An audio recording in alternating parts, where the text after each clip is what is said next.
nguo ya Mkristo aliyeokoka inabidi isimtamanishe mtu. Usivae nguo ambayo inamfanya mwingine apate shida. Uchi ni wa mume wako, kavae huko, kae uchi huko kwake, kwa mkeo. Lakini leo watu wanatamani hata suruali wazichane hapa, wanavaa nguo ndani hawana underskirt, alafu transparent inapitisha tu, unaona kabisa nguo ndani ni nyekundu ni nyeusi.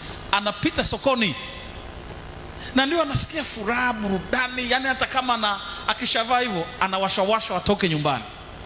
Huwezi kumkuta nyumbani, anataka aende huko, aende kule, katikati ya watu apite, wamuone watu wote. Anasema leo nimetokelezea, nimeacha huko nyuma, nimeacha inzi, wananifuata inzi huko nyuma.